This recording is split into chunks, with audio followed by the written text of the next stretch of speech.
நமஸ்காரம். சுகுமார் சீனிவாசன் பேசுகின்றேன். இது ஆங்கிலேயர்கள் இருந்தபொழுது நடந்த நிகழ்ச்சி. அப்பொழுது ஒரு துறவி இருந்தார், ஸ்வேதகேது என்று சொல்வார்கள். அந்த துறவி ஒரு 15 வருடங்களாக பேசாமல் இருந்தார். அவர் இருந்த இடம் இந்த ஆங்கிலேயர்கள் ஒரு மிலிட்டரி கேம்ப் என்று சொல்லப்படும் இடத்துக்கு பக்கத்தில் இருந்தது. அங்கே வீரர்கள் தங்கியிருந்தார்கள். இவருடைய ஆசிரமம் பக்கத்தில் இருந்தது.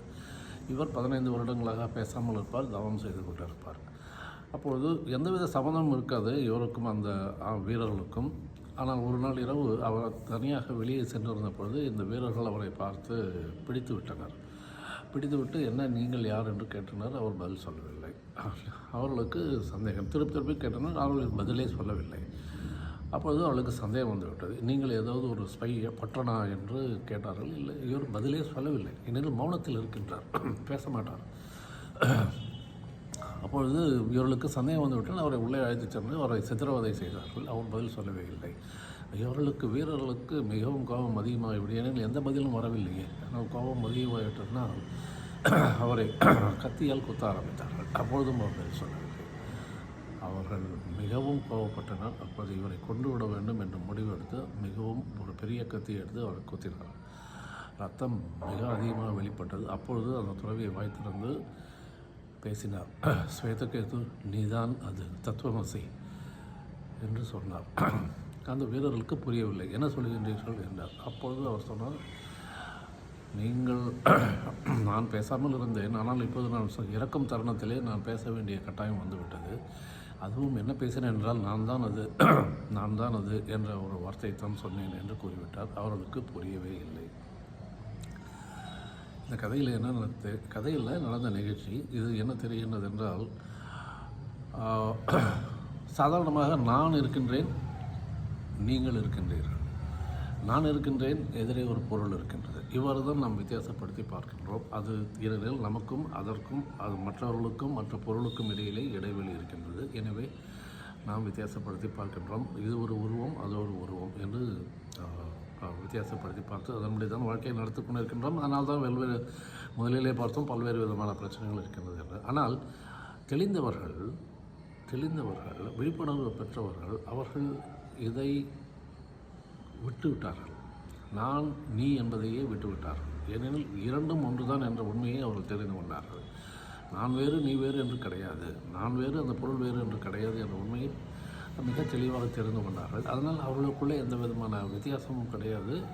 அவ்வாறு தான் வாழ்ந்து வந்தார்கள். ஆனால் எப்பொழுது இது நடக்கும்? நான் என்பதும் நீ என்பதும் அந்த வித்தியாசம் இல்லாமல் இரண்டும் ஒன்றாக மெர்ஜ் ஆகக்கூடிய விஷயம் எப்பொழுது நடக்கும் என்றால், நீங்கள் உங்களுடைய நானை, இதுவரை சொல்லி வந்த நானை, இதுவரை பழகி வந்த நானை, இதுவரை நாம் காப்பாற்றி வந்த நானை நாம் அதை சுத்தமாக காட்டிவிட வேண்டும். என்ன நான் வைத்திருந்தோம் என்றால் பல்வேறு விதமான அடையாளங்கள். நான் ஒரு ஆண், நான் ஒரு தமிழன், நான் ஒரு இந்தியன், நான் ஒரு சாதியை சேர்ந்தவன், நான் படித்தவன், நான் பணக்காரன், நான் இதிலே உயர்ந்தவன், பரம்பரையில் உயர்ந்தவன் என்றெல்லாம் பல்வேறு விதமான அடையாளங்களை நாம் வைத்து கொண்டிருக்கின்றோம். அந்த அடையாளங்களை சார்ந்து தான் நாம் தொடர்ச்சியாக அந்த நான் என்பது வெளிப்பட்டு கொண்டே இருக்கின்றது. ஒரே நானே இருப்பதே இல்லை. நன்றாக கவனித்தோமானால் ஒரே ஆண் என்று இப்பொழுது நான் தமிழன் என்கின்ற ஒரு அடையாளத்தோடு நான் பேசினால் அது சில நேரம் தான் நீடிக்கும் வழியே, பிறகு மற்றொரு அடையாளம் வந்துவிடும்.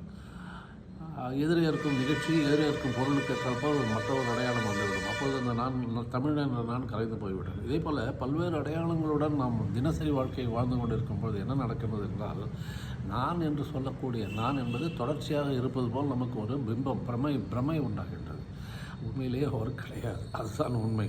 நான் என்பதே கிடையாது. ஏனெனில் இந்த அடையாளங்களை கழட்டிவிட்டால் நீங்கள் நான் என்பதே கிடையாது அல்லவா? யார் இருக்கின்றார்கள் அடையாளங்கள் இல்லாவிட்டால்? எப்படி என்னுடைய பெயரை நான் கழட்டி தூக்கி போட்டு விடணும்? அப்போ நான் யாரும் என்று கேட்டால் என்னால் பதில் சொல்ல தெரியாது. அதே போலத்தான் இந்த அடையாளங்களும் நாம் கழட்டி விட்டோமானால் நாம் அந்த நான் என்று நினைத்து கொண்டிருக்கின்ற நான் காய்ந்து போய்விடும், இருக்காது. இந்த நேரத்திலே தான் நமக்கு தெளிவு கிடைக்கும் என்பது நான் என்பது இந்த ஒரு பிரமை. நான் என்பது கிடையாது. ஏனெனில் நான் இருக்கின்றேன், எதிரே இருப்பதும் நான் தான் என்ற ஒரு பெரிய உண்மை உங்களுக்கு தெரிய வரும். அதுதான் தெளிவு, அதுதான் விழிப்புணர்வு.